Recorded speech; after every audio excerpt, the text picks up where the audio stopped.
Hello, everyone, and welcome, Crystal. I was just telling Crystal behind the scenes how excited I am to have this conversation with her today because I feel like since day one in the community, she has been such a vibrant voice and has been really open and sharing her journey as well as just be has been one of like a very encouraging voice in our community. So I feel like I know Crystal. And I'm really, really, really excited to get to hear your story today. So I think just kind of like if you want to just start at the beginning, share what you want to share, and I'll just like ask you questions along the way. Sure, absolutely. I'd be happy to. So I was a speech and language pathologist and I worked in skilled nursing. And I was just kind of feeling unfulfilled, like on the edges of Hmm. burnout. I mean, it's a tough job. And there's a lot of nursing and healthcare people in the group, so y'all feel me, I'm sure. Um, Hmm. and then in 2019, probably like early spring, I started seeing your ads and I was like, that's interesting. I've always loved writing. I always wanted to be a writer. I was an English major in undergrad and I just kind of it like planted the seed, and I just kind of started dreaming about what could that be and what could that look like? And everybody was talking about side hustles at the time. And I was like, well, maybe I could do this and that. Um, Hmm. and kind of have copywriting be my side hustle. And I started learning more about it. And then in May of 2019, I decided to go all in on the course. I think I'd like emailed you a couple times, and I remember Hmm. like I emailed you kind of like freaking out, like, I don't know, it's a big investment. And um one thing that stuck out to me is that you emailed me back and I was like, well, that's really cool. Like, so I had that initial connection with you and I was like, okay, well, that's customer service. Like, she clearly puts her money where her mouth is. And so that kind of like gave me a good feeling, a good vibe, like right from the beginning. So I ended up buying the course for myself as my 39th birthday present to myself in May. And then I kind of started May of 2019. And then I just started working through all the modules and, digging into the coursework. And I had that, that feeling of like, oh, I was so excited. I was so ready to like dive in with both feet and like just like get started yesterday. And then I did the thing that we all seem to do. And I really want to normalize it where like I hit that wall of like, oh my gosh, imposter syndrome and terror. And like, is this real? Is this really happening? Can I really do this? And I just, to everybody that's just starting out, I want to so like speak to that and normalize that as an essential part of the journey because literally ever like I've been in the course for more than 4 years now and I've seen everybody go through that same process. And so instead of thinking about it when you hit that moment where you're like all gung ho and then you get started and you're like, oh my God, I don't know if this is for me. I don't know if I can do this. Push through because think of it, it's a trailhead. It's not like a hard stop. It's like the opportunity for you to grow more if you just keep pushing forward and you just move through that. Just think of it as like it's part of the process and it's how you get there. And like in my journey now, I know it's always part of the process. It's just kind of you can like turn down the volume on it a little bit. Um, and like Elizabeth Gilbert says, you can like let it ride in the car with you, but like it doesn't get to touch the radio. That's like where my fear and imposter syndrome is now. I'm like, I see you. I know you're trying to help me, but like we're gonna do this. We're gonna do this because we've done it, and we've leaped and the net appeared. Um, so yeah, and then I was really interested in the course, really working through dealing with my imposter syndrome, which I call myself a turtle. I started the course early, but then I didn't really get my momentum until a couple years later for a lot of different reasons. But it was hard too because I would see people that started the course after me that were like complete rock stars. Like I remember when Shelly started. I remember when Ryan started, like just watching them like go out there and just straight kill it. I was like, whoa, but that wasn't me. That wasn't the journey that I needed to take to get where I'm at. So I just want to normalize too being a turtle and taking your time. Like it doesn't mean that you can't get there.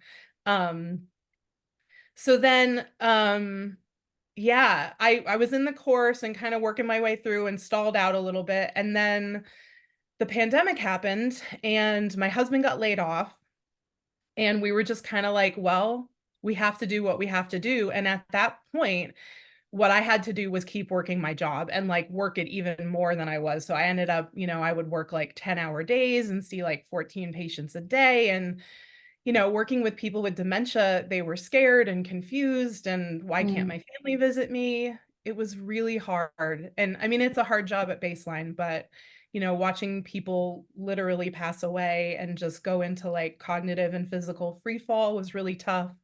And then dealing with management that just cared about billing. And at one point, they actually laid us off with like no warning. They were like, therapy is suspended. Um, and, like we didn't know how long that was going to last for. And it was really scary. But it made me keep turning back to the course because I realized that like I'd been beating my head against a wall in a career for a decade that I just tried to be nice to everybody and show my value. And I thought that they saw it. And then they showed me so clearly that they didn't. And mm, so, the pandemic was awful and traumatizing, but those experiences in life can often be really clarifying. And so for me, that just put my focus back on copywriting and the course. And it really made me dive in more to not trading my time for money. And that whole value thing too. Like now I get to work with people who value me. And if they don't value me, I'm not going to work with them. And it just very quickly, like that shift has been massive. Um, and I would never go back. Like, being an entrepreneur, like it was never something I thought I would do, but now that I'm doing it, I'm like, there's no going back to working for somebody else. yeah. And I always say you can't unsee opportunity because it's like once it becomes clear to you how this, to me anyway, obviously it's not for everyone, but to me is like clearly the better opportunity, you like can't go back. It's just like you're here now, you got to make it work. we're like whatever the blue pill in the matrix or whatever. Like there's the Yeah. veil is lifted and it's like, nope, I can't do that anymore. So I kept my SLP license and I would continue to PRN, but now I really don't even do that anymore. I'm just all in on copywriting. And yeah, Yeah. I quit my job in June of 2021 with no clients. And I was just going to say, and you didn't have any clients. I So didn't.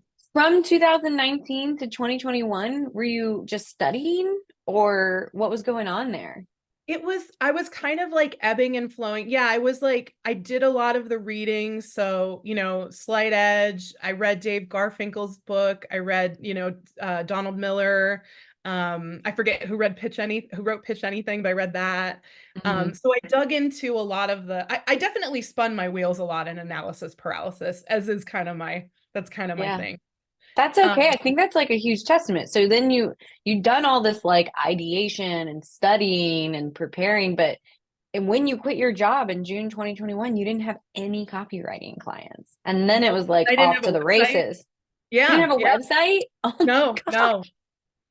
It was like that clarifying moment where I was like, if I continue down this path, and I'm not trying to even be hyperbolic, like I was like, if I continue down this path, it's going to kill me, like Mm, mentally, physically, spiritually. Like I was in major burnout and it was like a moment of like, you just can't do this anymore. And I was like, but you have this thing, like you have this parachute, use it. mhm, And so, mhm, and thankfully my husband was really supportive and he was like, yeah, do it, please.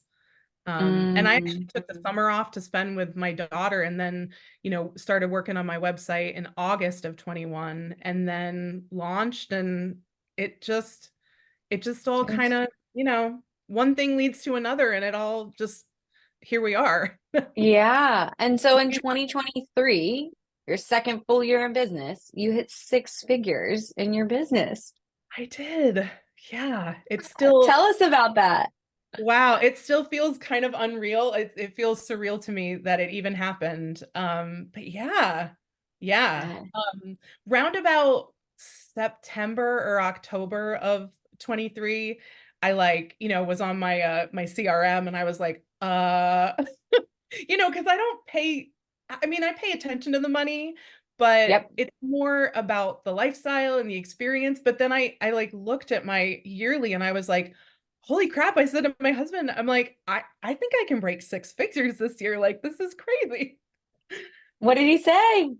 He was just like, he was floored. He was like, I'm super proud of you. And like, yeah, he's been really supportive this whole time. So, and now, Uh, especially now that like I'm basically the breadwinner. He's like, go girl. he's like, yes, get it.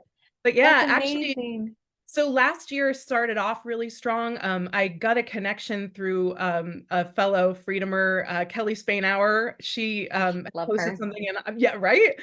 She posted something in opportunities, and it ended up being like January and February were like huge months for me, and it let me that was when I hit my first 10K month last January, and I was like, it just like opened my mind to all these possibilities. Like once you hit that, because it just feels so pie in the sky, or at least it did to me. But once it was real, I was like, well, I can do this again. And then like last year, more months than not were 10K or over. That's So just incredible. I was actually just on a panel yesterday with Jacob McMillan and Ryan Guthrie and another copywriter talking about 10K a month retainers and helping other copywriters get to those. And actually, Jacob was like, do you remember your first 10K a month retainer? And I was like, no, I don't. But because it was like 7 years ago, I was like, but I remember yeah, the time frame because once it happened once, I was like, oh, this is like new normal. I can do this yeah. again and again and again. And it's just what you said. Like once you like see the possibility of it all, you're like, oh, well, this is just how I run my business now. Yeah. And I had like believed it was possible for other people because honestly, one of the things that got me like reinvigorated about the course was my girl Steph Klein. I saw her student success story and she was like, and I hit a 10K month. And it made it so real for me because I was like, I know her, like IRL, I know her. And I'm like, I can do that. I can do that too. And that was kind of what relit my fire and made me dive back into it. So thanks, Mhm. Steph. Love you, girl. Love her too. I love Stephanie. And that's another thing that like I want to touch on because I feel like this is important for people at the beginning, especially, is the first $1,000 is the hardest $1,000, right? Yeah. Because it's the one that requires the most work. Like you got to figure out copywriting and building your business and who are you talking to and what clients do you want to work with. There's so much there. And I just feel like each like subsequent like milestone gets easier and easier to hit if that's what you want to do. That's another thing I'm trying to incorporate into this conversation is like not everybody wants to hit 10K months and that's okay too, but that first $1,000 is the hardest $1,000 to make, I Oh, think. for So sure. yeah. And you're like, really wrestling with imposter syndrome and like just, you see a lot of people, myself included, I was stuck in that analysis paralysis and like you said it and everybody said it, but like really the only thing is to do the damn thing. Like you just have to do it. That's how you learn. And then you refine things because it's like my process was a mess when I started. I didn't have a process. I didn't know what it was. And then as you have those experiences and you talk to people, you're like, okay, I need to drill down on this. I need to refine this. It helps you attract better quality clients, but B, it helps you like work with them better, because people, Mhm. I mean, I don't want to work with people that need a lot of hand holding, but like having those boundaries and parameters and being like, this is how we do it. It Mhm. helps people. Yeah, yeah, and they often want it. Like they're looking to you Yeah. for more expertise than we realize, especially in the beginning.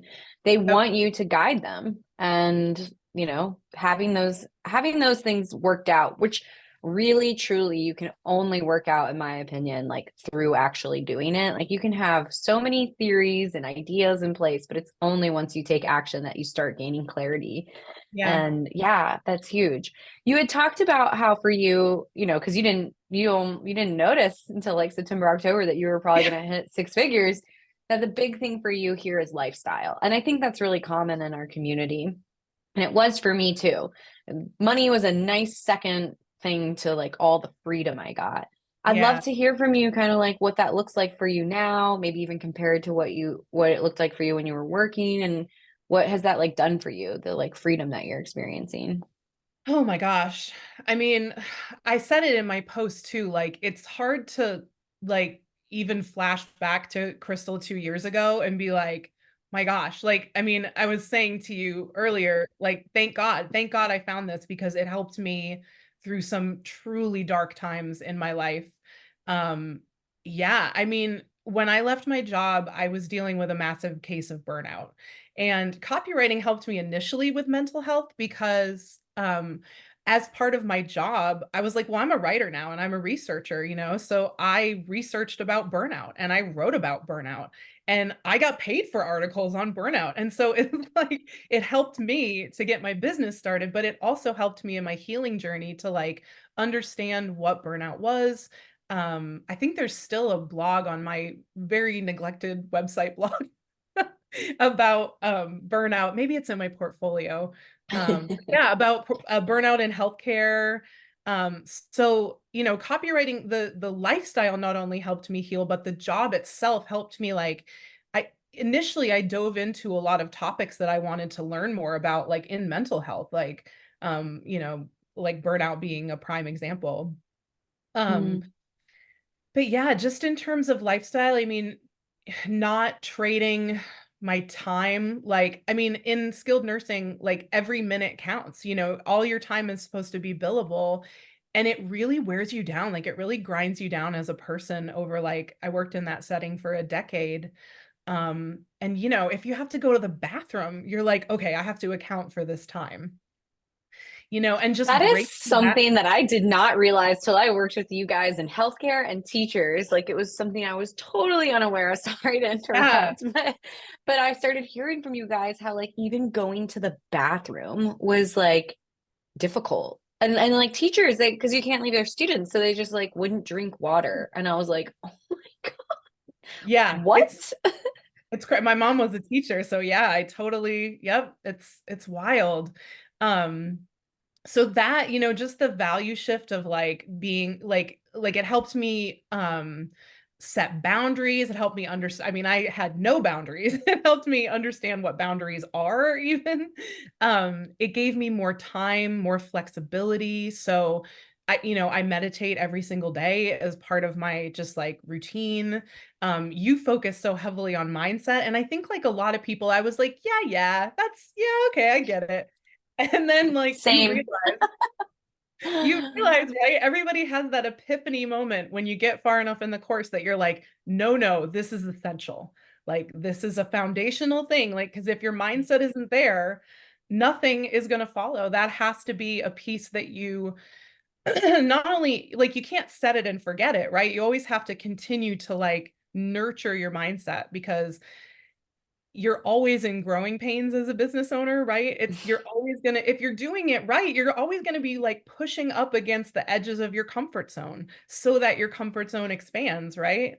Um, and that brings up a lot. And so the mindset stuff, the just, you know, spending time with yourself. I get to spend time with my family. I get to spend time with my daughter. I get to like the other day I was like my kid was like, "You want to play Barbies?" And I was like, "Yeah, let's do that." And I just like X'd out my email. I was like, "You know, there's no such thing as a copywriting emergency. It's like so different from healthcare." You know? Yeah, Um, nobody's life is on the line here. Like right. you I'm can like, wait. I can do it. I can do it tomorrow. Just knowing that you have enough time. Um, yeah. Yeah. So you're not working 40 hours a week. You get to spend more God, time with no. your daughter. That's amazing. Yeah, and like my dog is here right now at my feet. I'm surprised. She usually waits till I'm on a Zoom call and gets her loudest bone and is like, check this out. She's That's amazing. Oh, this is your story is so inspiring. And I know a lot of people probably need to hear it, especially because we have a lot of people who have false starts. They come in all fired up. And I mean, Ming Mei just kind of echoed that in the chat, and it's okay. I really believe, I don't know, through my mindset work, I've come to a place where things happen when we're truly ready. And, you know, it sounded like a lot of other things had to happen and also get you to that place where you were like so fed up, which I think is such a gift when you get Yeah. to the place where you're so sick of like yourself and what's happening. Cause that's the place where you kind of like draw a line in the sand and you're like, no more. And it's really hard to stay motivated when you haven't gotten to that place. So Yeah, I that's think so it's a true. gift. And I think a lot of women too, it's like we are so used to living uncomfortable that we're like, I can deal with this. And then, something gets added and we're like, I can deal with this. I can just keep walking, you know. And Steph Klein and I talk about this a lot too, how in healthcare, there can be a culture of like martyrdom where it's like everybody is just pouring out everything that they have. And when everybody around you is doing that, it gets normalized. And then when you break away from it, you look back and you're like, holy shit. Like, how was How I, how did was I doing that? how's I surviving? I I know. And know. like, I It's mean, so I love crazy. I love people that work in healthcare, not to like, poo-poo it at all, but it's tough. It's tough. And I have, major kudos to anybody that continues to stay in that setting. I couldn't do it. And Mhm. I'm Mhm. really glad that I didn't. Yeah. Yeah. No, it's huge. And actually, I don't know if you want to speak to it because this is another common thing that I've learned through working with so many of you guys is kind of navigating the feelings of leaving healthcare. I know that comes with a lot of like emotion where you're just I don't know, like what's there and how did you navigate that? Or did Yeah, you that were you so fed up and were like, I'm done? No, no, definitely not.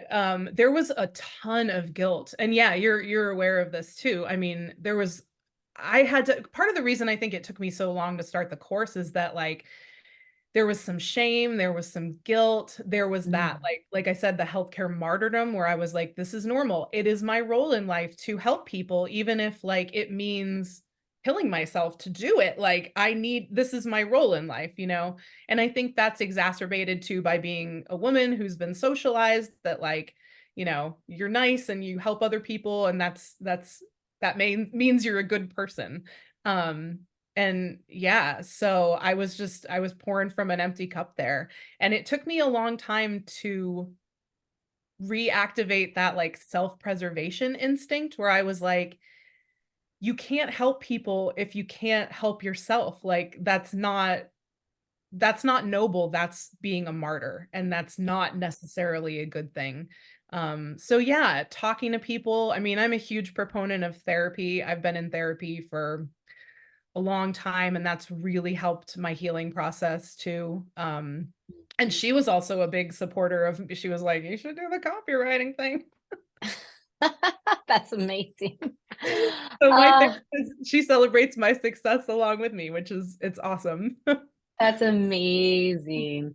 Yeah, thank you for speaking to that because obviously I've only heard about it. I haven't gone through that myself, but I hear about it all the time, just like the guilt, the shame, the feeling like defeated when you like do decide to kind of put yourself first and make that, make that leap, especially when you're in a profession like healthcare. But I don't know, hopefully you feel like you're still helping people in your copywriting because I definitely did in the health space. So I don't know if you want to speak to Yeah, that. I definitely do now. Yeah, I feel like I help people in a different way. Like I just put a bow on a website for a podiatrist in Chicago, and she was like, one of her comments to me was that I had made things a million times easier for her. And I was just like, yes, because she's like, I know who she is and where she is. I'm like, you are trying to run a business and you're trying to be a doctor, and like she's already spread too thin. And I was like, I got Mhm. this. I got this for you. So it helps because we're always looking at pain points, right? And I think it also helps to connect with clients when you know where they're coming from. And it's like, look, I've been in this setting, like I have empathy for you. And if I can help make your life a little bit easier and take some things off your plate, that's what I'm here for. Yeah, that's amazing. I love that. That's one of my favorite things about copywriting is you get to help people. I mean, I was an Enneagram 2, that's like who I am. So Oh, I'm a it's like four, so I go to two in stress. yeah.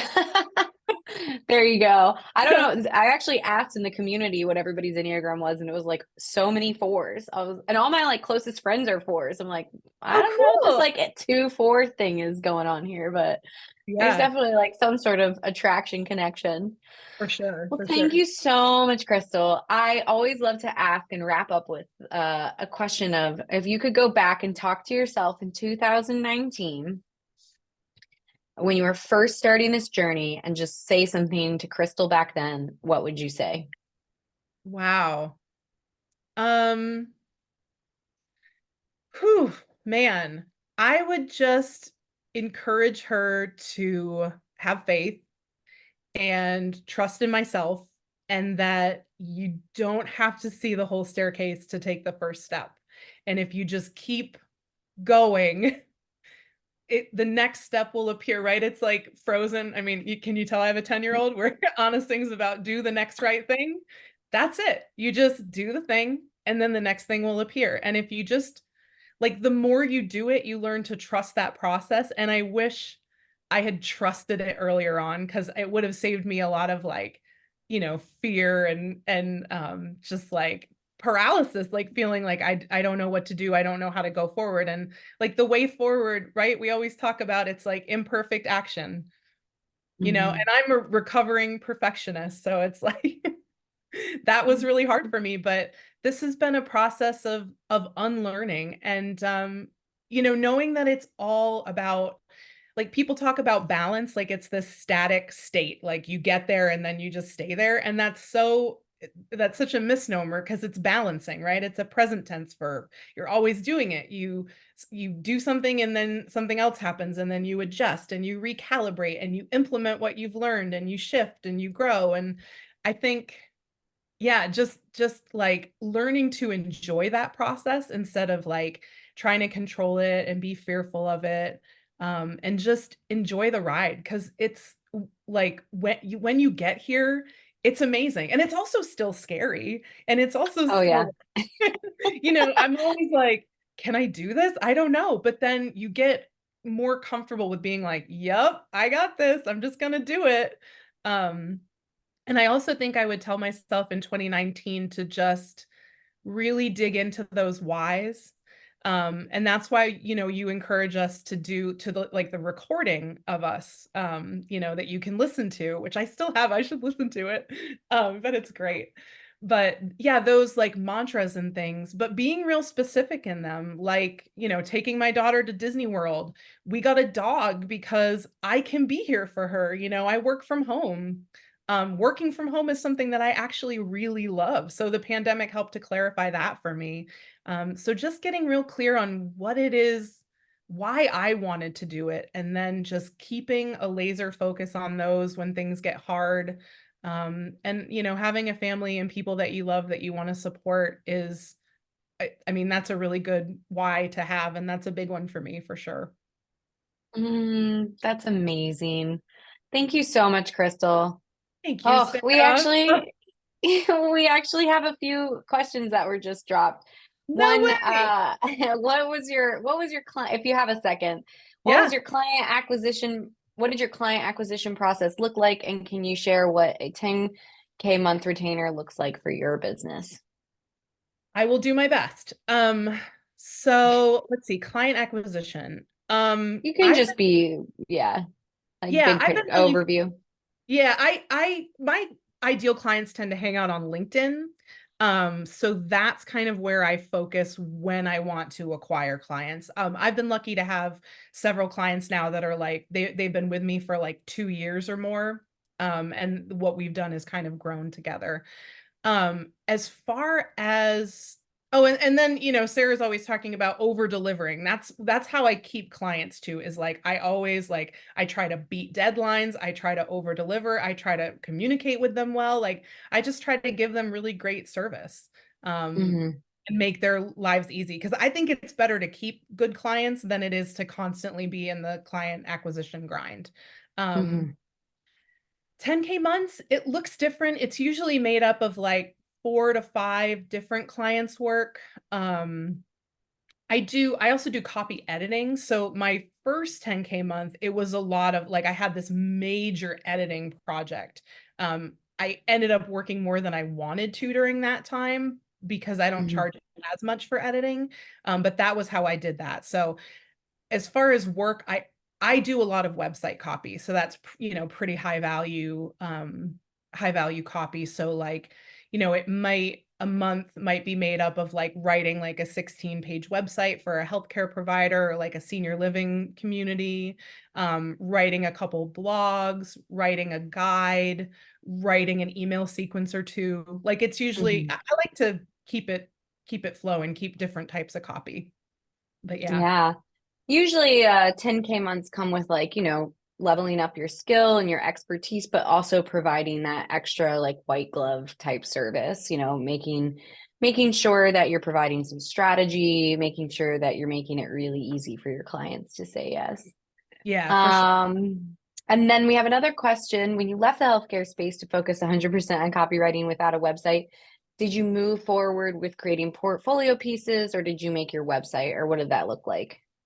Ooh, that's a good question. Let me think back. I think so I'd had some portfolio pieces kind of languishing in my Google Docs folder where I'd kind of like been practicing copy. So I think the first thing I did was like went back and looked at some of those and see if I could like rejuvenate them and keep working on them. But I think really, if I remember, I kind of dove into to doing my website because I was like, I know I need this. I know this is the piece that I need to start getting clients, and that's what I have to do. So I focused on that. I mean, Mm, if you that's see, great. I think I have a blog on my website that says coming November 2021.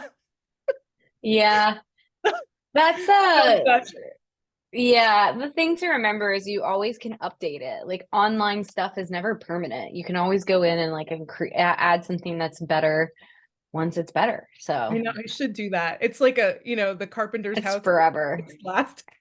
Yeah, 100%. Oh my gosh. Update the website is on my to-do list that just gets moved back for like month after I month. do It's that too. I'm like, like, okay. yeah, update my website. Update my website. Yeah, one day. One Yeah, day. One day same, I'll update same. it. Thank you again so much, Crystal.